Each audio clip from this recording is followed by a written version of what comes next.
കൃഷ്ണ ഗുരുവായൂരപ്പ ശരണം. ഹരേ കൃഷ്ണ ചാനലിലേക്ക് ഏവർക്കും സ്വാഗതം.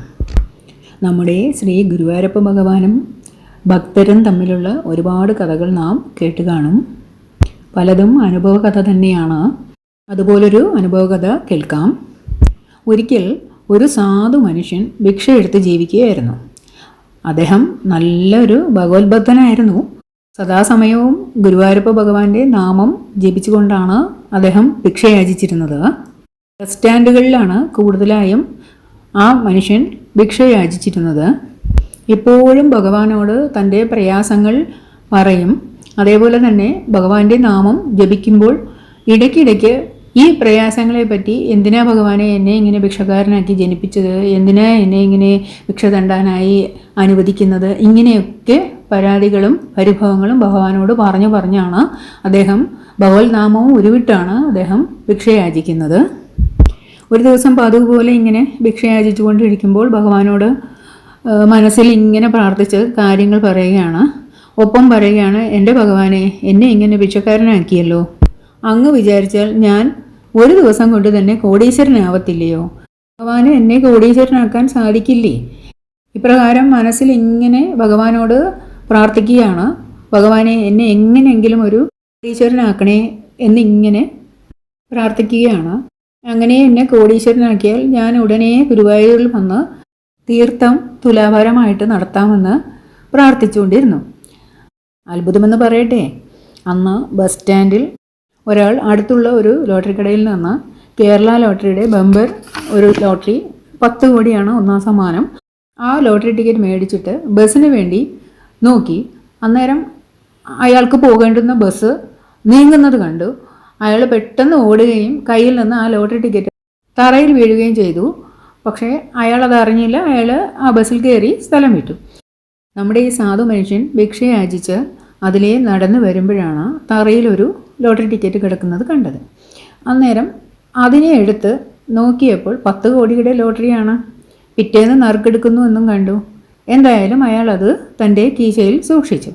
പിറ്റേന്ന് നോക്കിയപ്പോൾ ആശ്ചര്യമെന്ന് പറയട്ടെ, 10 കോടി ആ ടിക്കറ്റിന് ലഭിച്ചിരുന്നു. അയാൾ ഭഗവാനെ വിളിച്ചു. ഭഗവാനെ, ഗുരുവായൂരപ്പ, ഒരു രാത്രി ഇരുട്ടി വെളുത്തപ്പോൾ എന്നെ ഒരു കോടീശ്വരനാക്കിയല്ലോ. ഞാൻ പ്രാർത്ഥിച്ച പോലെ തന്നെ എനിക്ക് സാധിച്ചല്ലോ. കരുണാമയ, ഭക്തവത്സല, പൊന്നു ഗുരുവായൂരപ്പ എന്ന് പറഞ്ഞ് നല്ലപോലെ ഭഗവാനെ പ്രാർത്ഥിച്ചു. ഈ സാധു മനുഷ്യന് ഭിക്ഷക്കാരനായതുകൊണ്ട് ലോട്ടറി അടിച്ചതും ജനങ്ങളെല്ലാം അയാൾക്ക് ചുറ്റും ആയി. അങ്ങനെ അയാളുടെ സ്റ്റാറ്റസ് മൊത്തം അങ്ങോട്ട് മാറി. ബാങ്ക് മാനേജർമാരൊക്കെ ഡെപ്പോസിറ്റ് കിട്ടാൻ വേണ്ടിയിട്ട് അയാളുടെ പിറകെ നടക്കുകയാണ്. പത്രത്തിലാണെങ്കിൽ ഫോട്ടോയൊക്കെ വന്നു. അങ്ങനെ ഒരു നാളിൽ ഈ മനുഷ്യൻ്റെ സ്ഥിതി ആകെ മാറി മറിഞ്ഞു. അവിടെ ഗുരുവായൂരപ്പ ഭഗവാൻ വിചാരിച്ചാൽ സ്ഥാനമാനങ്ങളൊക്കെ ക്ഷണനേരം മതിയല്ലോ ലഭിക്കാനായിട്ട്. അങ്ങനെ ആ ഭിക്ഷക്കാരൻ സന്തോഷവാനായി തുടർന്നു. എന്നാൽ അയാൾ താൻ ഗുരുവായൂർ ക്ഷേത്രത്തിൽ ചെയ്യാമെന്ന് പറഞ്ഞ നേർച്ച മറന്നിട്ടില്ല. അയാൾ ഉടനെ നല്ല വസ്ത്രങ്ങളൊക്കെ ധരിച്ച്, വില കൂടിയ പട്ടുവസ്ത്രങ്ങളൊക്കെ ധരിച്ച് ഗുരുവായൂരിലേക്ക് യാത്ര തിരിച്ചു. അവിടെ അദ്ദേഹത്തെ കണ്ട ആൾക്കാർ, ഏകദേശമുള്ളവർ അദ്ദേഹത്തെ തിരിച്ചറിഞ്ഞു. ലോട്ടറി കിട്ടിയ ആളാണല്ലോ എന്ന് പ്രകാരം പരസ്പരം പറഞ്ഞു. അദ്ദേഹത്തിന് വേണ്ട വിധമുള്ള ആദരവും ലഭിച്ചു.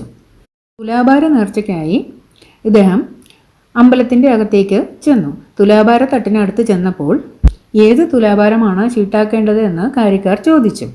അന്നേരം തുലാഭാരം തൂക്കുന്ന സ്ഥലത്ത് നിരവധി ആളുകൾ ഇദ്ദേഹത്തെ തിരിച്ചറിഞ്ഞു. പെട്ടെന്ന് അദ്ദേഹത്തിന് ഒരു ചിന്ത പോയി. ഇത്രയും ആളുകൾ നോക്കി നിൽക്കുമ്പോൾ തീർത്ഥജലമാണ് തുലാഭാരം ചെയ്യേണ്ടത് എന്ന് പറയാൻ അപമാനമല്ലേ?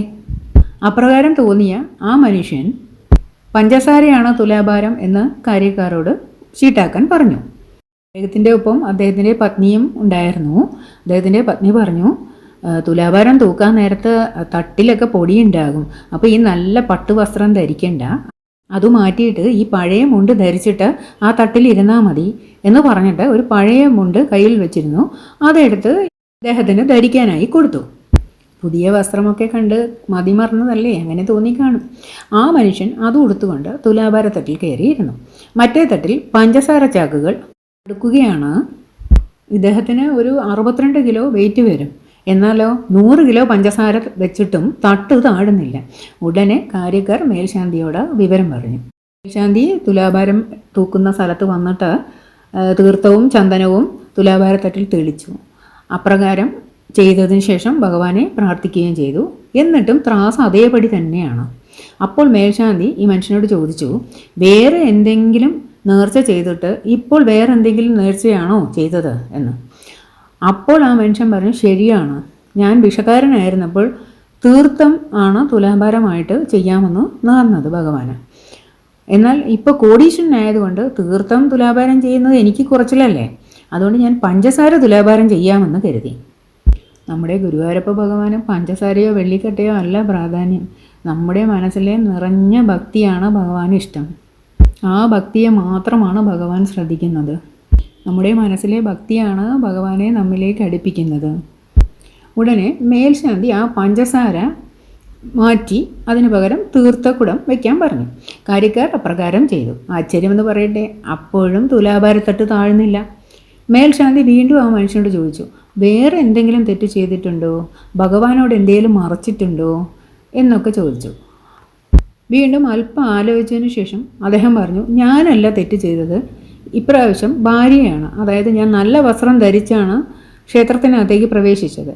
എന്നാൽ തുലാഭാരം എടുക്കുമ്പോൾ തുലാസിലെ പൊടി പറ്റൂ എന്ന് പറഞ്ഞിട്ട് ഭാര്യയാണ് എൻ്റെ ഈ പഴയ മുണ്ട് ഉടുക്കാനായിട്ട് തന്നത്. അതിനാലാണ് ഞാൻ ഈ പഴയ മുണ്ട് ഉടുത്തിട്ട് തുലാസിൽ ഇരുന്നത്. ഉടനെ മേൽശാന്തി ഇപ്രകാരം പറഞ്ഞു, നിങ്ങൾ ഗുരുവായൂർ കോവിലിനുള്ളിൽ ഏത് വസ്ത്രം ധരിച്ച് കയറുന്നുവോ ആ വസ്ത്രത്തോടെ തന്നെ ആവണം തുലാഭാരം തൂക്കാൻ. ഭഗവാനോട് ഒന്നും മറയ്ക്കാനോ ഒളിക്കാനോ ആർക്കും കഴിയുകയില്ല. ഉടുത്തു വന്ന പട്ടുവസ്ത്രം തന്നെ ഉടുത്ത് തുലാഭാരത്തട്ടിലിരിക്കാൻ മേൽശാന്തി ആ മനുഷ്യനോട് പറഞ്ഞു. അപ്രകാരം ഇരുന്നപ്പോൾ തുലാഭാരത്തട്ട് താഴോട്ട് ഇറങ്ങി.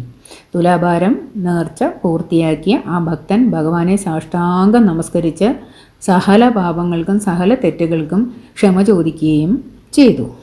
ഭക്തൻ്റെ കണ്ണുനീരിന് മുന്നിൽ അലിയുന്ന ഭഗവാനാണല്ലോ ഗുരുവായൂരപ്പ ഭഗവാൻ. പിന്നീട് ഏറെക്കാലം ആ ഭക്തൻ സുഖമായി തന്നെ സകല സമ്പത്തുകളോടും ഭഗവാന്റെ അനുഗ്രഹത്തോടും കൂടി ഭഗവാനെ തന്നെ ഭജിച്ച് ഒരുപാട് കാലം ജീവിക്കുകയുണ്ടായി. തൻ്റെ ഭക്തരുടെ അഭീഷ്ടങ്ങളെ സാധിച്ചു കൊടുക്കുന്ന ഗുരുവായൂരപ്പ ഭഗവാനെ നാം ഏവരും ഭക്തിയോടെ കൈതൊഴാം. ഏവരുടെയും അഭീഷ്ടങ്ങൾ ഗുരുവായൂരപ്പ ഭഗവാന്റെ അനുഗ്രഹത്താൽ സാധിക്കുമാറാകട്ടെ എന്ന് പ്രാർത്ഥിക്കുന്നു. ഹരേ കൃഷ്ണ. സർവം കൃഷ്ണാർപ്പണമസ്തു.